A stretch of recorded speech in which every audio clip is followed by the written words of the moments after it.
నమస్తే. నా పేరు లక్ష్మీ కట్ట. సోషల్ పోస్ట్ టీవీ ప్రేక్షకులందరికీ నమస్కారం. ముఖ్యంగా ఏంటంటే చాలా వీడియోస్ అంటే number of videos family matters గురించి రావడము. ప్రతి ఒక్కళ్ళు అది కేస్ ఫైల్ చేసిన తర్వాత ఎలా ఫైట్ చేయాలి, ఏ ఏ సెక్షన్స్ పెట్టాలి, ఏ రిలీఫ్ కోసం ఏ సెక్షన్ పెడితే ఆ కేసు ముందుకెళ్తుంది, అంటే మనకు రావాల్సిన ఏమైతే రిక్వైర్మెంట్స్ ఉన్నాయో అవి మనం పొందగలుగుతాము అని మాత్రమే ఆలోచిస్తున్నారు. కానీ కోర్టుకి వెళ్ళే ముందు ఎలాంటి జాగ్రత్తలు తీసుకోవాలి, కోర్టుకి వెళ్ళే ముందు ఏమేమి మనం అటెంప్ట్ చేయాలి, కొత్తగా పెళ్ళయి ప్రాబ్లమ్స్ వచ్చిన వాళ్ళు కానీ, లేకపోతే కొన్ని రోజులు కాపురం చేసిన తర్వాత వాళ్ళ కాపురంలో ఏదైనా మిస్అండర్స్టాండింగ్స్ అవి స్టార్ట్ అయ్యి ఈగో ప్రాబ్లమ్స్ స్టార్ట్ అయ్యి వాళ్ళ కోర్టుకు వచ్చే ముందు ఏం అటెంప్ట్ చేయాలి, ఎక్కడ ఏ జాగ్రత్తలు తీసుకొని, అంటే ఎలా ప్రయత్నాలు చేసి అవి విఫలమైనప్పుడు, అదే పెళ్ళి విఫలమై కోర్టుకి వెళ్ళే ముందు కొన్ని ప్రయత్నాలు చేసి విఫలమైనప్పుడు మాత్రమే కోర్టుకి వెళ్తే మీకు కావాల్సిన రిలీఫ్ అనేది మీకు దొరుకుతుంది. అప్పుడు లేట్ అయినా కూడా మీకు ఒక సాటిస్ఫాక్షన్ ఉంటుంది. అంటే మనం చేయవలసిన అటెంప్ట్ అన్నీ చేసాము, కోర్టుకి వెళ్ళాం కాబట్టి ఎంత టైం అయినా కూడా మనము వెయిట్ చేయగలగము అనేసి ఒకటి ఉంటుంది. అందరు కంప్లైంట్ ఏంటంటే బాధితులందరూ కోర్టుకు వచ్చినప్పుడు, ఐదర్ మగవాళ్ళు కానీ ఆడవాళ్ళు కానీ కోర్టుకు వచ్చినప్పుడు ప్రతి ఒక్కరికి ఏంటంటే ఇన్స్టెంట్ రిలీఫ్స్ వచ్చేయాలి. మొదట అడిగే ప్రశ్న ఏముంటుంది అని అంటే, మేము ఇప్పుడు కోర్టుకి వెళ్ళాలనుకుంటున్నాము కదా, కేసులు వేయాలనుకుంటున్నాము కదా, ఎన్ని రోజుల్లో మాకు రిలీఫ్ వస్తుంది, ఎన్ని రోజుల్లో మేము ఈ ప్రాబ్లం నుంచి బయటపడగలుగుతాము, మీరు అది చెప్తే మేము ప్రొసీడ్ అవుతాము అని అంటారు. ఎందుకంటే ఇది చాలామందికి ప్రాబ్లమ్స్ ఉంటున్నాయి కాబట్టి ప్రతి ఒక్కళ్ళు ఈజీగా కోర్టుకి వెళ్ళిపోదాం అనేసి స్టార్టింగ్ కోర్టుకు వచ్చేయడము, తర్వాత రిలీఫ్ రాలేదనేసి ఒక ఫ్రస్ట్రేషన్లోకి వెళ్ళిపోవడము, లైఫ్లో డిజపాయింట్మెంట్స్, ఏముంది కోర్టు చుట్టూరునే మేము తిరుగుతున్నాము, మాకు కావాల్సిన న్యాయం అయితే జరగట్లేదని చెప్పి చట్టాన్ని, న్యాయాన్ని, అడ్వకేట్స్ని, పోలీస్ని తప్పు పట్టడం జరుగుతుంది. సో చాలా ఇంపార్టెంట్ థింగ్స్ అనమాట. ఏంటంటే ఫ్యామిలీ ఇన్స్టిట్యూషన్ అనేది చాలా వాల్యుబుల్ అండ్ ఇంపార్టెంట్ ఇన్స్టిట్యూషన్. అంటే హ్యూమన్ బీయింగ్లో ఫ్యామిలీ లేకపోతే సొసైటీ లేదు. సో అదే ఫ్యామిలీని మనం విచ్ఛిన్నం చేసుకుని మనం బయట ప్రపంచంలోకి వస్తున్నప్పుడు నిలబడాలంటే చాలా కష్టం. ఇంకా ఫైనల్గా ఆ స్టేజ్ తీసుకున్నప్పుడు, ఆ స్టేజ్కి వచ్చినప్పుడు, ఆ డెసిజన్ తీసుకున్నప్పుడు మీరు కోర్టుకి వెళ్లే ముందు చేయవలసిన ముఖ్యమైన పనుల గురించి తెలుసుకుని వెళ్ళడం అనేది చాలా ముఖ్యమైన విషయం.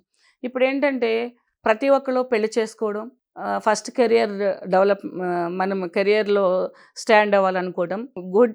అందరూ కెరియర్ని బాగా చూస్ చేసుకుని కెరియర్లో ముందుకు వెళ్తున్నారు, అమ్మాయిలు కానీ అబ్బాయిలు కానీ. అందరూ ఎవరూ డిపెండెంట్గా ఉండట్లేదు.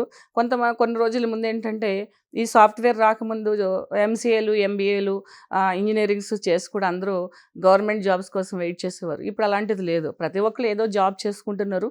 ఫైనాన్షియల్గా ఇబ్బందులు అనేవి అంటే సరిపోవట్లేదు అని అంటే ఎంత వచ్చినా సరిపోదు అనేది నెక్స్ట్ క్వశ్చన్. అయితే బ్రతకడానికి అయితే అందరూ బాగానే ఉన్నారు. కానీ ఎక్కడ బిగ్ ప్రాబ్లం స్టార్ట్ అయిందంటే ఫ్యామిలీ నిలబెట్టుకోవడంలో, ఒక పార్ట్నర్ని మనం ఎన్నుకోవడంలో చాలా విఫలమైపోతున్నాం.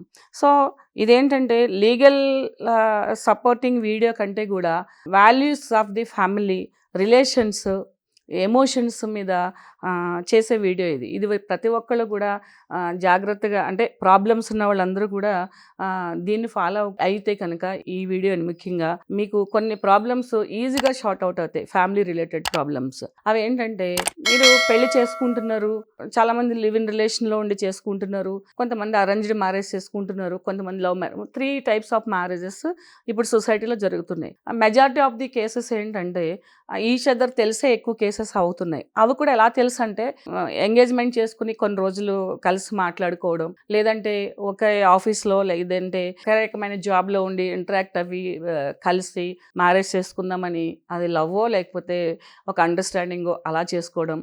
లేదంటే థర్డ్ వన్ ఏంటంటే, ఒక రిలేషన్షిప్లో ఉండి ఇద్దరు ఒక ఫ్యామిలీ లైఫ్ లీడ్ చేస్తూ తర్వాత మనం సోషల్గా ఒక ట్యాగ్ చేసుకుందాము, సోషల్గా ఒక వైఫ్ అండ్ హస్బెండ్గా మనం రిలేషన్ స్టార్ట్ చేసుకుందాము అని చెప్పేసి అందరిలో పెళ్లి చేసుకోవడం జరుగుతుంది. Okay, good. 3 marriages ఆర్ అంటే valid marriages and 3 marriages are okay for society and family and well wish, అందరికీ కూడా హ్యాపీ ఇచ్చే మ్యారేజెస్. కానీ ఈ 3 marriagesలో కూడా ఒకప్పుడు ఏంటంటే లవ్ మ్యారేజ్లో ప్రాబ్లమ్స్ వస్తాయి. వాళ్ళకి స్టార్టింగ్లో అట్రాక్షన్ ఉంటుంది, ఇంటరాక్షన్ ఉంటుంది కాబట్టి వాళ్ళ మధ్యన రియల్ రిలేషన్షిప్ ఉండదు. సో కాబట్టి పెళ్ళయిన తర్వాత రియాలిటీ బయటకు వచ్చి వీళ్ళు ప్రాబ్లమ్స్ చేసుకుంటారు. లవ్ మ్యారేజెస్ నిలవు అని చాలామందికి ఈ ఒపీనియన్ అయితే సొసైటీలో ఉంది. రియల్గా చెప్పాలంటే ఏంటంటే కొన్ని లవ్ మ్యారేజెస్లో మనం చేసుకున్నాం కాబట్టి మనము కమిట్ అయి ఉండాలని చాలామంది అమ్మాయిలు కానీ అబ్బాయిలు కానీ అది కంటిన్యూ చేసుకోవటం జరుగుతూ ఉంటుంది. కానీ ఈ కొత్తగా పెళ్లి చూపుల్లో పెళ్ళిళ్ళు అవ్వడము, తర్వాత ఆఫీస్లో కలిసి పెళ్ళిళ్ళు చేసుకోవడము, ఇప్పుడు లవ్ చేసుకుని కూడా పెళ్లి చేసుకుని అందరూ కూడా ఈక్వల్గానే కోర్టులకు వస్తున్నారు. ఎందుకంటే మా ఎక్స్పీరియన్సెస్ ప్రకారంగా ఏంటంటే పర్టికులర్లీ లవ్ మ్యారేజెస్ అని మాత్రమే కాదు, అన్ని మ్యారేజెస్లో కూడా పెళ్ళైన 1 monthకి 2 monthsకి within 1 year, within maximum 2 years, అంటే మ్యాక్సిమం 3 years, అంటే ఒక పాప బాబో పుట్టాక, లేదంటే అప్పటి వరకు గొడవలు నడుస్తుంటాయి, లేదంటే ఒక పెళ్ళైన 6 నెలలకో 3 నెలలకో వచ్చేసేసి వాళ్ళు డైరెక్ట్గా మాకు మ్యూచువల్ కన్సెంట్ కావాలి, లేదా కాంపెన్సేషన్ కావాలి, లేదంటే మాకు కట్నాలు లేకపోతే పెళ్లి ఖర్చులు తిరిగి ఇవ్వాలి, లేకపోతే నా ఫ్యూచర్ మెయింటెనెన్స్ ఇవ్వాలని 4-5 కేసులు వేసుకోవడము, వాళ్ళు తిరగడము, వీళ్ళు తిరగడము. ఇందులో ఒకటి మెయిన్గా గుర్తుపెట్టుకోవాల్సిందంటే ఇందులో ఎవరు విన్నర్స్ ఉండరు, లూజర్స్ ఉండరు, బోత్ ఆర్ విక్టిమ్స్. ఇద్దరూ సఫర్ అవ్వాలి. అంటే ఫైనాన్షియల్గా సఫరింగ్ ఒకరికి ఉంటే సోషలాజికల్గా సైకలాజికల్గా ఇద్దరు కూడా సఫర్ అవుతూ ఉంటారు.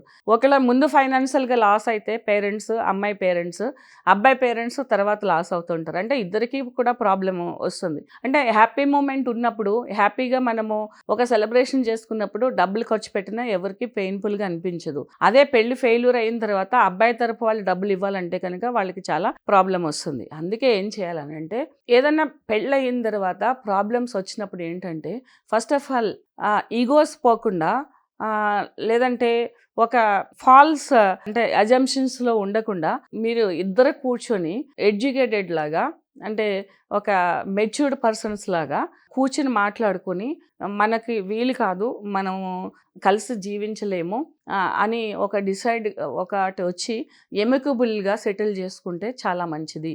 అంటే మీరు కూర్చొని మీ ఫ్యామిలీతో కూర్చొని 2 sides ఒక మ్యారేజ్ చేసినప్పుడు 2 sides ఆఫ్ ఫ్యామిలీస్ ఎట్లా అయితే కూర్చొని ఈ పెళ్ళి ఎలా చేయాలి, ఈ పెళ్ళి ఎంత బాగా చేయాలని ఆలోచిస్తారో, అలాగే ఈ పెళ్ళి విడిపోతున్నారు కాబట్టి ఎలా చేసి వీళ్ళిద్దరిని బయటపడాలనేసి బోత్ సైడ్ పేరెంట్స్ కూడా ఆలోచించి ఇద్దరిని కన్విన్స్ చేసి కలపలేని పరిస్థితుల్లో ఎమికబుల్గా సెటిల్ చేసుకుని లాసా లేకపోతే ప్రాఫిటా అనే తర్వాత విషయం. మ్యారేజ్లో ఎప్పుడు లాసే ఉంటుంది, ప్రాఫిట్ అనేది ఉండదు. It's not a business.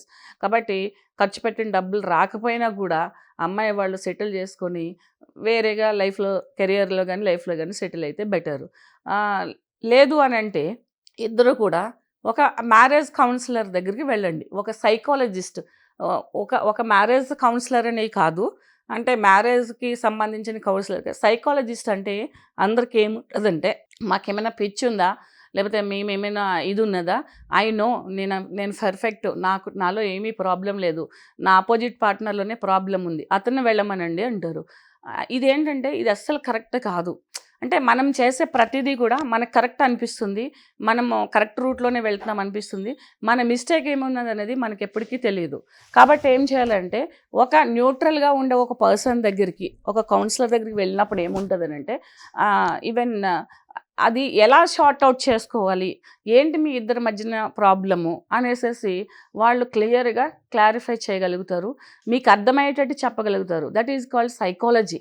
అంటే ఒక పర్సన్ ఒక సైకాలజీ, ఆ సైకాలజిస్ట్ ఆ డాక్టర్కి మాత్రమే తెలుస్తుంది.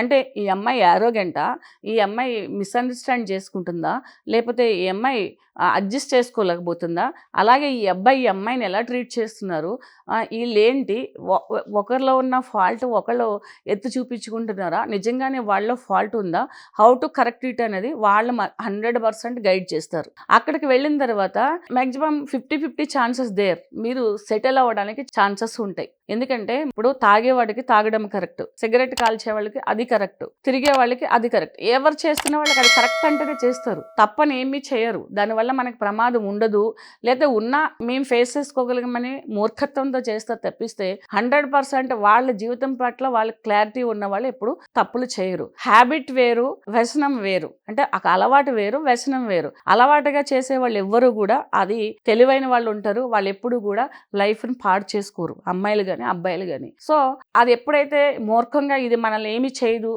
మనము దీంతో ఫైట్ చేస్తే మనమే గెలము అనే ఆ మూర్ఖత్వమైన ఆలోచన ఎప్పుడు ఉంటుందో అప్పుడే వాళ్ళు బ్యాడ్ హ్యాబిట్స్కి వెళ్తారు. అలాగే ఫ్యామిలీ లైఫ్లో కూడా నేను ఏం చెప్తానంటే, కోర్టులకి వెళ్లే ముందు డెఫినెట్గా మీరు నెగిటివ్గా ఆలోచించకుండా ఒక న్యూట్రల్ పర్సన్ దగ్గరికి సైకలాజికల్ కౌన్సిలింగ్ కనుక వెళ్తే కనుక మీ మిస్టేక్స్ ఏంటి, మీరు ఏది కరెక్ట్ అనుకుని రాంగ్ చేస్తున్నారు, అది మీ లైఫ్ని ఎలా ఇంపాక్ట్ చేస్తుంది, దానివల్ల మీరు కోల్పోయేది ఏముంటుంది అనేది ఇద్దరికి చెప్తారు. అప్పుడు మీరు డెసిజన్ తీసుకోవడం అనేది కరెక్ట్. కానీ ఒక యాంగర్ ఫ్రస్ట్రేషన్ పెట్టుకుని తర్వాత ఒకళ్ళు సాధించుకోవాలనుకుని ఒక ఫ్యామిలీ మీద ఒకళ్ళు గ్రడ్జ్ పెట్టుకుని డెవలప్ చేసుకుని కోర్టులకు రావడం వల్ల మీరు ఫైనాన్షియల్గా లాస్ అవ్వడము, సైకలాజికల్గా ఇంబ్యాలెన్స్ అయిపోవడము, తర్వాత సోషలాజికల్గా ఇన్సెక్యూరిటీ ఫీల్ అవ్వడం తప్పిస్తే ఏమీ యూజ్ ఉండదు.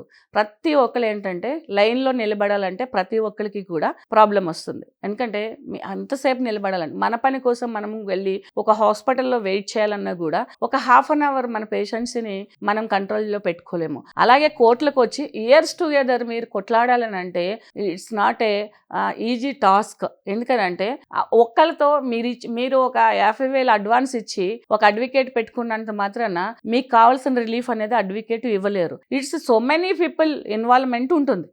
ఒక కేసు ఇక్కడ నుంచి జడ్జి గారి దగ్గరికి వెళ్ళాలంటే అది ఎంత టైం పడుతుంది, జడ్జి గారు చదివి అది బయటికి పంపించాలంటే ఎంత టైం పడుతుంది, దాన్ని ఒక నెంబర్ చేయించాలంటే ఎంత టైం పడుతుంది, దాన్ని ఒక నోటీస్ ఇష్యూ చేయాలంటే ఎంత టైం పడుతుంది, దాంట్లో ఏమేం ప్రాబ్లమ్స్ ఉండొచ్చు, అవన్నీ మీకు అర్థం కావు. కాబట్టి ఏంటంటే కోర్టుకు వచ్చిన ప్రతి ఒక్కళ్ళు కూడా ఎవరికి పాజిటివ్ ఒపీనియన్ ఉండదు, ఎవరు కూడా పాజిటివ్. కోర్టు కూడా అలాగే చేస్తుంది. పోలీస్ స్టేషన్ వాళ్ళని ఎవరికి వెళ్ళిన వాళ్ళు ఎవరినైనా పోలీస్ రెస్పెక్ట్ చేస్తారా? చేయరు. తప్పు చేసి వెళ్ళిన వాళ్ళని ఎవరిని రెస్పెక్ట్ చేయరు.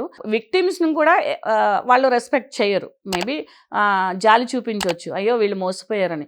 కానీ అది కూడా మన తప్పే, మోసపోవడం కూడా సమ్ టైమ్స్ మన తప్పే అవుతుంది. కాబట్టి పోలీస్ స్టేషన్లో కానీ కోర్టులో కానీ మీకు రెస్పెక్ట్ ఇవ్వడం అనేది, అంటే రెస్పెక్ట్ ఇన్ ద సెన్స్ అంటే మీకు ఏదో ప్రాబ్లం ఉంది, మీకు ఏదో హెల్త్ ఇష్యూస్ ఉన్నాయి కాబట్టి మిమ్మల్ని ముందు పెట్టేద్దాము, లేదా మీ ఇంట్లో చాలా ఇష్యూస్ ఉన్నాయి, మీ మీద చాలా డిపెండెంట్స్ ఉన్నారు కాబట్టి మీది తొందరగా స్పీడ్గా డిస్పోజ్ చేయమని ఎక్కడ ప్రయారిటీ అనేది ఫస్ట్ ఎవరికి ఉండదు. All are equal before to the honourable court అంటారు. ప్రతి ఒక్కరు కూడా ఈక్వల్ గా ఉంటారు కాబట్టి మిమ్మల్ని ముందుకు జరపడం అనేది కాదు. కాబట్టి ఇలాంటి అటెంప్ట్ చేసి ఫస్ట్ ఏంటంటే ఫ్యామిలీ డిస్ప్యూట్ స్టార్ట్ అయినప్పుడు మీరు కౌన్సిలర్ దగ్గరికి వెళ్ళడం కానీ సైకాలజిస్ట్ దగ్గరికి వెళ్ళడం కానీ చేసుకుని అక్కడ ఫెయిల్యూర్ అయినప్పుడు కోర్టుకు వస్తే మీకు చాలా వరకు సొల్యూషన్స్ అనేది ఉంటుంది.